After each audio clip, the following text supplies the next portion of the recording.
नमो भगवते वासुदेवाय नमः। जय श्री राधे। नमस्कार दोस्तों, स्वागत है आप सभी का हमारे यूट्यूब चैनल पावरफुल हिंदू धर्म में। आप सभी पर श्री हरि भगवान विष्णु और राधा रानी की कृपा सदा और सर्वदा बनी रहे। आज हम आप सभी को पौष मास में कथा अध्याय 8 और 9 का रसपान कराएंगे। अगले की कथा में हमने श्रवण किया था ऋषभ देव जी के देह त्याग और भरत के चरित्र के बारे में। आज की कथा में हम श्रवण करेंगे भरत जी का मृग के मुंह में फंसकर मृग योनि में जन्म लेना। श्री सुखदेव महाराज जी कहते हैं कि एक बार भरत जी गंडकी में स्नान कर नित्य नैमित्तिक तथा शौच आदि अन्य आवश्यक कृत्यों से निवृत्त हो प्रणव का जाप करते हुए 3 मुहूर्त तक नदी के धारा के पास बैठे रहे। हे राजन, इसी समय एक हरिणी प्यास से व्याकुल हो जल पीने के लिए अकेले ही उस नदी के तीर पर आई। अभी वह जल पी रही थी कि पास ही गरजते हुए सिंह की लोभ भयंकर दहाड़ सुनाई पड़ी। हरिणी जाति तो स्वभाव से ही डरपोक होती हैं। वह पहले ही चौकन्नी होकर इधर उधर देखती ताती थी। अब जो ही उसके कान में वह भीषण शब्द पड़ा कि सिंह के डर के मारे उसका कलेजा धड़कने लगा और नेत्र कतार हो गए। प्यास अभी बुझी न थी, किंतु अब तो प्राणों पर आ बनी थी, इसलिए उसने भयवश एकाएक नदी पार करने के लिए छलांग मारी। उसके पेट में गर्भ था, अतः उछलते समय अत्यंत भय के कारण उसका गर्भ अपने स्थान से हटकर योनि द्वार से निकलकर नदी के प्रवाह में गिर गया। वह कृष्ण मृग पत्नी अकस्मात गर्भ के गिर जाने, लंबी छलांग मारने तथा सिंह से डरी होने के कारण बहुत पीड़ित हो गई थी। अब अपने झुंड से भी उसका बिछोह हो गया, इसलिए वह किसी गुफा में आ पड़ी और वहीं मर गई। हे राजश्रेय, भरत ने देखा कि बेचारा हरिणी का बच्चा अपने बंधुओं से बिछड़कर नदी के प्रवाह में बह रहा है। इससे उन्हें उस पर बड़ी दया आई और वे आत्मीय के सम्मान उस मृतहीन बच्चों को अपने आश्रम पर ले आई। उस मृग छौन के प्रति भारत जी की ममता उत्तरोत्तर बढ़ती गई। वे नित्य उसके खाने पीने का प्रबंध करने, व्याघ्र आदि से बचाने, लाल लड़ाने और पुचकारने आदि की चिंता में ही डूबे रहने लगे। कुछ ही दिनों में उनके यम, नियम और भगवत पूजा आदि आवश्यक कृत्य एक एक करके छूटने लगे और अंत में सभी छूट गए। उन्हें ऐसा विचार रहने लगा कि अहो, कैसे खेत की बात है, इस बेचारे ने दीन मृग छन को काल चक्र के वेग ने अपने झुंड, सुहृदय और बंधुओं से दूर करके मेरी शरण में पहुंचा दिया है। यह मुझे ही अपना माता पिता, भाई बंधु और युद्ध के साथी संगी समझता है। इसे मेरा सिवा और किसी का पता नहीं है और मुझ में इसका विश्वास भी बहुत है। मैं भी शरणागति की उपेक्षा करने में जो दोष है उन्हें जानता हूँ, इसलिए मुझे अब अपने इस आश्रित का सब प्रकार की दोष बुद्धि छोड़कर अच्छी तरह पालन पोषण और प्यार दुलार करना चाहिए। निश्चय ही शांत स्वभाव और दिनों की रक्षा करने वाले परोपकारी सज्जन ऐसे शरणागति की रक्षा के लिए अपने बड़े से बड़े स्वार्थ की भी परवाह नहीं करते। इस प्रकार उस हरिणी के बच्चे में आसक्ति बढ़ जाने से बैठते, सोते, टहलते, ठहरते और भोजन करते समय भी उनका चित्त उनके स्नेह पास में बंधा रहता था। जब उन्हें कुश, पुष्पा, समिधा, पत्र और फल, मूला आदि लाने होते तो भेड़ियों और कुत्ते के भय से उसे वे साथ लेकर ही वन में जाते। मार्ग में जहाँ तहाँ कोमल घास आदि को देखकर मुग्ध भाव से वह हरिण शावक अटक जाता तो वे अत्यंत प्रेम पूर्वक हृदय से दयावश उसे अपने कंधे पर चढ़ा लेते। इसी प्रकार कभी गोद में लेकर और कभी छाती से लगाकर उसका दुलार करने में भी उन्हें बड़ा सुख मिलता। नित्य नैमित्तिक कर्मों को करते समय भी राजेश्वर भरत बीच बीच में उठ उठकर उस मृग बालकों को देखते और जब उस पर उनकी दृष्टि पड़ती तभी उनके चित्त को शांति मिलती। उस समय उसके लिए मंगल कामना करते हुए वे कहने लगते, बेटा, तेरा सर्वत्र कल्याण हो। कभी यदि वह दिखाई न दिया तो जिसका धन लूट गया हो, उस दिन मनुष्य के समान उनका चित्त अत्यंत उद्विग्न हो जाता था और फिर वे उनके हरिणी के बच्चे से विरह से व्याकुल एवं संतप्त हो करुणवश अत्यंत उत्कंठित एवं मोहविष्ट हो जाते तथा शोकमग्न होकर इस प्रकार कहने लगते थे। अहो, क्या कहा जाए, क्या वह मातृहीन दीन मृग सेवक दुष्ट बहेलियों किसी बुद्धि वाले मुझ पूर्णहीन आर्य का विश्वास करके और मुझे अपना मानकर मेरे किए हुए अपराधों को सत्पुरुषों के समान भूलकर फिर लौट आएगा? क्या मैं उसे फिर इस आश्रम के उपवन में भगवान की कृपा से सुरक्षित रखकर निर्विघ्न हरी हरी धूप चरते देखूंगा? ऐसे न हो कि कोई भेड़िया कुत्ता गोल बांधकर विचरने वाले शुकर आदि अथवा अकेले घूमने वाले व्याघ्र आदि उसे खा जाएं। अरे, संपूर्ण जगत के कुशल के लिए प्रकट होने वाले वेद रूप भगवान सूर्य अस्त होना चाहते हैं, किंतु अभी तक वह मृग की धरोहर लौट कर नहीं आया। क्या वह हरि राजकुमार मुझ पूर्णहीन के पास आकर अपनी भांति भांति की मृग शोकोचित मनोहर एवं दर्शनीय क्रीड़ाओं से अपने स्वजनों का शोक दूर करते हुए मुझे आनंदित करेगा? अहो, जब कभी मैं प्रणय कोप से खेल में झूठ मूठ समाधि के बहाने आंखें मूंद कर बैठ जाता, तब वह चकित चित्त से मेरे पास आकर जल बिंदु के समान कोमल और नन्हे नन्हे सींगों की नोक से किस प्रकार मेरे अंगों को खुजलाने लगता था। मैं कभी कुशों पर हवन सामग्री रख देता और वह उन्हें दांतों से खींचकर अपवित्र कर देता, तो मेरे डांटने फटकारने पर वह अत्यंत भयभीत होकर उसी समय सारी उछल कूद छोड़ देता और ऋषि कुमार के समान अपनी समस्त इंद्रियों को रोककर चुपचाप बैठ जाता था। फिर पृथ्वी पर उस मृग सेवक के खूर की चिन्ह देखकर कहने लगते, अहो, इस तपस्विनी धरती ने ऐसा कौन सा तप किया है जो उस अति विनीत कृष्ण सार किशोरी के छोटे छोटे सुंदर सुकारी और सुकोमल खुरने वाले चरणों के चिन्हों से मुझे, जो मैं अपना मृग धन लूट जाने से अत्यंत व्याकुल और दिन हो रहा हूँ, उस द्रव्य की प्राप्ति का मार्ग दिखा रही है और स्वयं अपने शरीर को भी सर्वत्र उन पद चिन्हों से विभूषित कर स्वर्ग और अपवर्ग के इच्छुक द्विजों के लिए यज्ञ स्थान बना रही है। चंद्रमा में मृग का श्याम चिन्ह देख उसे अपने ही मृग मानकर कहने लगते, अहो, किसकी माता सिंह के भय से मर गई थी, आज वही मृग शिशु अपने आश्रम से बिछड़ गया, अतः उसे अनाथ देखकर क्या यह दीनवत्सल भगवान नक्षत्रनाथ दयावश उसकी रक्षा कर रही है?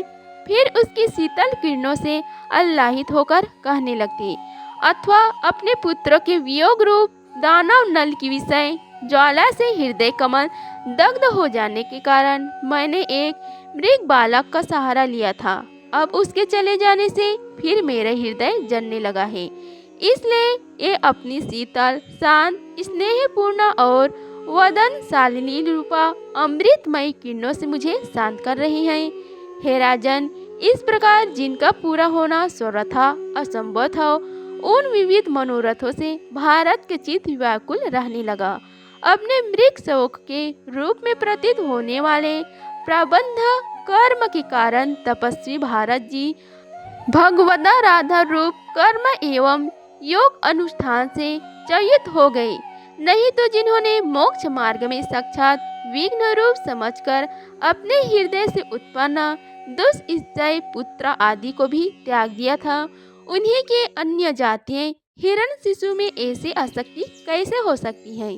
इस प्रकार राज श्री भारत विघ्नों के वशीभूत होकर योग साधन से भ्रष्ट हो गए और उस मृग क्षण के पालन पोषण और लाड प्यार में ही लगे रहकर आत्मस्वरूप को भूल गई।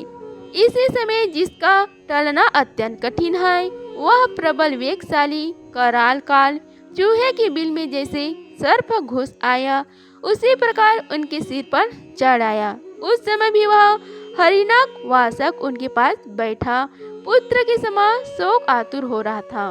वे इसे इस स्थिति में देख रहे थे और उनका चित्त उसी में लग रहा था। इस प्रकार आसक्ति में ही मृग के साथ उनका शरीर भी छूट गया।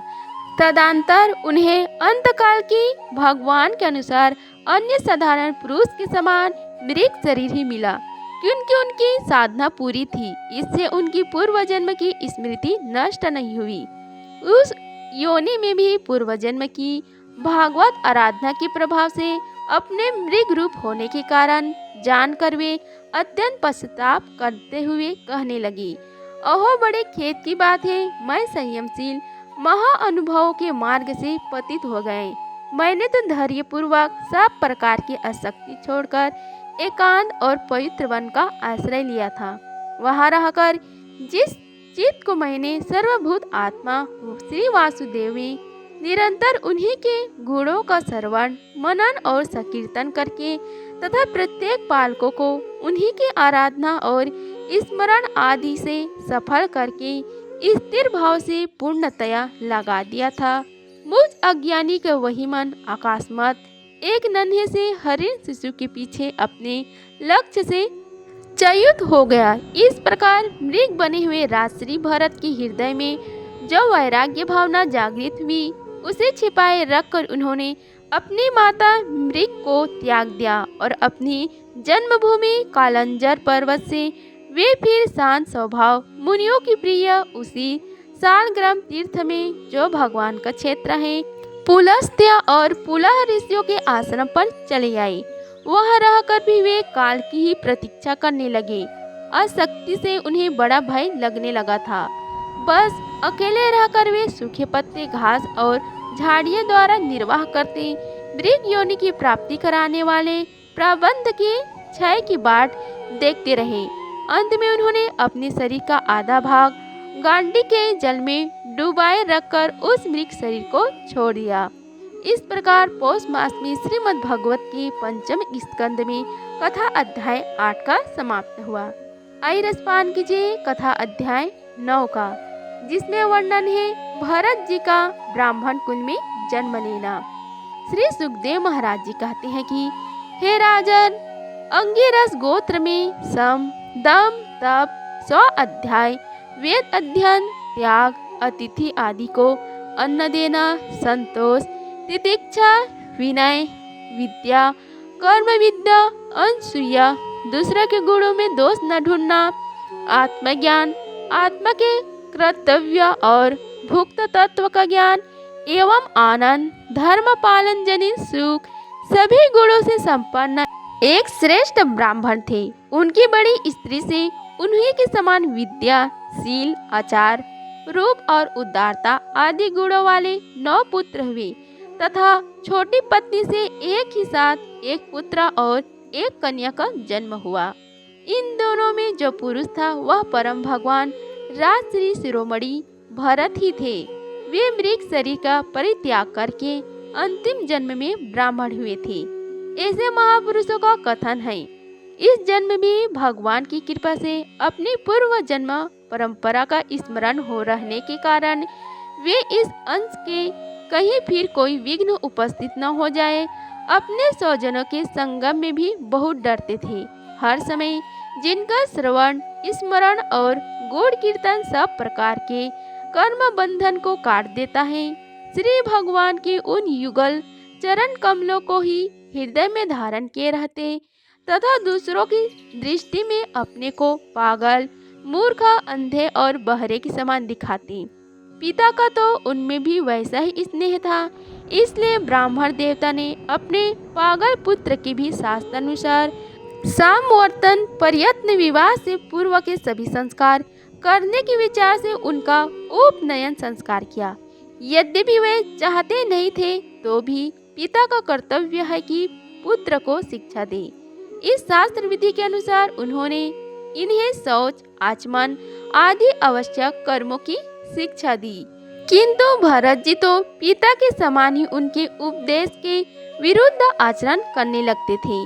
पिता चाहते थे कि वर्ष काल में इसे वेद अध्ययन आरंभ करा दूं, किंतु वसंत और ग्रीष्म ऋतु के चैत्र वैशाख जेठ और आषाढ़ 4 महीनों तक पढ़ते रहने पर भी वे इन्हें व्याहृति और शिरो मंत्र प्राणों के सहित त्रिपदा गायत्री भी अच्छी तरह याद न करा सका।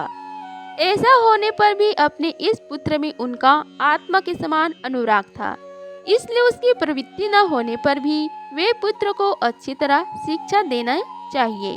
इस अनुचित आग्रह से उसे शौच, वेद अध्ययन, व्रत, नियम तथा गुरु और अग्नि की सेवा आदि ब्रह्मचार्य आश्रम के आवश्यक नियमों की शिक्षा देते ही रहे। किंतु अभी पुत्र को सुशिक्षित देखने को उनका मनोरथ पूरा न हो पाया था और स्वयं भी भागवत भजन रूप अपने मुख्य कर्तव्य से असावधान रहकर केवल घर के धंधों में ही व्यस्त थे कि सदा सज्जन रहने वाला काल भगवान ने आक्रमण करके उनका अंत कर दिया। तब उनकी छोटी भार्या अपने गर्भ से उत्पन्न हुए दोनों बालक अपनी सौत को सौंपकर स्वयं सती होकर पति लोक को चली गई। भरत जी के भाई कर्मकांड को सबसे श्रेष्ठ समझते थे। वे ब्रह्म ज्ञान रूप पराविद्या से सर्वथा अनिभ्यग्न थे, इसलिए उन्हें भारत जी का प्रभाव भी ज्ञात नहीं था। वे उन्हें नीरा मूर्ख समझते थे। अतः पिता के परलोक सुधारने पर उन्होंने उन्हें पढ़ाने लिखाने का आग्रह छोड़ दिया। भरत जी को मान अपमान को कोई विचार न था। जब साधारण नर पशु उन्हें पागल, मूर्ख अथवा बहरा कहकर पुकारते, तब वे भी उसी के अनुरूप भाषण करने लगते। कोई भी उनसे कुछ भी काम कराना चाहते तो वे उनकी इच्छा के अनुसार कर देते। बेकार के रूप में, मजदूरी के रूप में, मांगने पर अथवा बिना मांगे जो भी थोड़ा बहुत अच्छा या बुरा अन्न उन्हें मिल जाता, उसी को जीभ का जरा भी स्वाद न देखते हुए खा लेते। अन्य किसी कारण से उत्पन्न न होने वाला स्वतः सिद्ध केवल ज्ञान आनंद स्वरूप आत्मज्ञान उन्हें प्राप्त हो गया था। इसलिए शीतोष्ण, मनापमान आदि द्वंद्वों से होने वाले सुख दुख आदि में उन्हें देह अभिमान की स्फूर्ति नहीं होती थी। वे सर्दी, गर्मी, वर्षा और आंधी के समय सड़क के समान नंगे पड़े रहते थे। उनके सभी अंग हृष्ट पुष्ट एवं गठे हुए थे।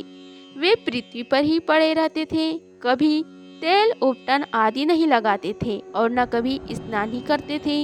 इससे उनके शरीर पर मैल जम गई थी। उनका ब्रह्म तेज धूल से ढके हुए मूल्यवान मणि के समान छिप गया था। वे अपनी कमर में एक मैला कुचैला कपड़ा लपेटे रहते थे। उनका यज्ञ पवित्र भी बहुत ही मैला हो गया था। इसलिए अज्ञानी जनता यह कोई द्विज है, कोई अधम ब्राह्मण है, ऐसा कहकर उनका तिरस्कार कर दिया करती थी। किंतु वे इसका कोई विचार न करके स्वच्छंद विचरते थे। दूसरों की मजदूरी करके पेट पालते देख जब उन्हें भाइयों ने खेत की कार्य ठीक करने में लगा दिया, तब वे उसका कार्य को भी करने लगे। परंतु उन्हें इस बात का कुछ भी ध्यान न था कि उन क्यारियों की भूमि समतल है या ऊंची नीची, अथवा वह छोटी है या बड़ी। उनके भाई उन्हें चावल की कनी, खली, भूसी, भुने हुए उड़द अथवा बर्तनों में लगी हुई जले अन्न की खुरचा जो कुछ भी दे देते, उसी को अमृत के समान खा लेते थे। किसी समय डाकुओं के सरदार ने, जिसके सामान शूद्र जाति के थे, पुत्र की कामना से भद्रकाली को मनुष्य की बलि देने का संकल्प किया। उसने जो पुरुष पशु बलि देने के लिए पकड़ मंगाया था, वह दैवश उसके फंदे से निकलकर भाग गया। उसे ढूंढने के लिए उसके सेवक चारों ओर दौड़े, किंतु अंधेरे रात में आधी रात के समय कहीं उसका पता न लगा। इसी समय द योग से अकस्मात उनकी दृष्टि इन अंगिरा सहगोत्रा ब्राह्मण कुमार पर पड़ी, जो वीर आसन में बैठे हुए मृग, वराह आदि जीवों से खेतों की रखवाली कर रहे थे। उन्होंने देखा कि यह पशु तो बड़े अच्छे लक्षण वाला है, इससे हमारे स्वामी का कार्य अवश्य सिद्ध हो जाएगा। यह सोचकर उनका मुख आनंद से खिल उठा और वे उन्हें रस्सियों से बांधकर चंडिका के मंदिर में ले आए। तदंतर उन चोरों ने अपनी पद्धति के अनुसार विधि पूर्वक उनका अभिषेक एवं स्नान कराकर कोरे वस्त्र पहनाए तथा नाना प्रकार के आभूषण, चंदन, माला और तिलक आदि से विभूषित कर अच्छी तरह भोजन कराए। फिर धूप, दीप, माला, खीर, पत्ते, अंकुर और फल आदि उपहार सामग्री के सहित बलिदान की विधि से गान, स्तुति और मृदंग एवं ढोल आदि का महान शब्द करते उस पुरुष पशु को भद्रकाली के सामने नीचे सिर करके बैठा दिया। इसके पश्चात दस्युराज के पुरोहित बने हुए लुटेरे ने उस नर पशु के रुधिर से देवी को तृप्त करने के लिए देवी मंत्रों से अभिमंत्रित एक तीक्ष्ण खड्ग उठाया। चोर स्वभाव से तो रजोगुणी तमोगुणी थे ही, धन के मद से उनका चित्त और भी उन्मत्त हो गया था। हिंसा में भी उनकी स्वाभाविक रुचि थी। इस समय तो वे भगवान के अंशरूप ब्राह्मण कुल का तिरस्कार करके स्वच्छंदता से कुकर्म की ओर बढ़ रहे थे। आपत्ति काल में भी जिस हिंसा का अनुमोदन किया गया है उसमें भी ब्राह्मण वध का सर्वथा निषेध है। तो भी वे साक्षात ब्राह्मण भाव को प्राप्त हुए वैरहीन तथा समस्त प्राणियों के सुहृदय एक ब्रह्म ऋषि कुमार की बलि देना चाहते थे। यह भयंकर कुकर्म देखकर देवी भद्रकाली के शरीर में अति दुस्सह ब्रह्म तेज दाह होने लगा और वे एकाएक मूर्ति को फाड़कर प्रकट हो गई। अत्यंत असहनशीलता और क्रोध के कारण उनकी भवें चढ़ी हुई थी तथा कराल दाढ़ों और चढ़ी हुई लाल आंखों के कारण उनका चेहरा बड़ा भयानक जान पड़ता था। उनके उस विकराल वेश को देखकर ऐसा जान पड़ता था मानो वे इस संसार का संहार कर डालेगी। उन्होंने क्रोध से तड़कार कर बड़ा भीषण अट्टहास किया और उछलकर उस अभिमंत्रित खड्ग से ही उन सारे पापियों के सिर उड़ा दिए और अपने गुड़ों के सहित उनके गले से बहता हुआ गरम गरम रुधिर रूप असव पीकर अति उन्मत्त हो ऊंचे स्वर से गाती और नाचती हुई उन सिरों को ही गेंद बनाकर खेलने लगी। सच है, महापुरुषों के प्रति किया हुआ अत्याचार रूप अपराध इसी प्रकार जयो कतयो अपने ऊपर पड़ता है। हे परीक्षित, जिनकी देह अभिमान रूप सुदृढ़ हृदय ग्रंथि छूट गई है, जो समस्त प्राणियों को सुहृदय एवं आत्मा तथा वैरहीन है, साक्षात भगवान ही भद्रकाली आदि भिन्न भिन्न रूप धारण करके अपने कभी न चुकाने वाले काल चक्र रूप श्रेष्ठ शस्त्र से जिनकी रक्षा करते हैं और जिन्होंने भगवान की निर्भय चरण कमलों का आश्रय ले रखा है, उन भागवत भक्ता परमहंसों के लिए अपना सिर काटने का अवसर आने पर भी किसी प्रकार व्याकुल न होना, यह कोई बड़ा आश्चर्य की बात नहीं है। इति श्री भागवत महापुराण में पंचम स्कंध में कथा अध्याय 9 का समाप्त हुआ। अगर आप सभी को हमारी वीडियो अच्छी लगी होगी तो वीडियो को लाइक कीजिए, चैनल को सब्सक्राइब कीजिए और कमेंट बॉक्स में जय श्री हरि लिखिए। धन्यवाद। मिलते हैं अगले वीडियो में, तब तक के लिए जय श्री राधे कृष्णा।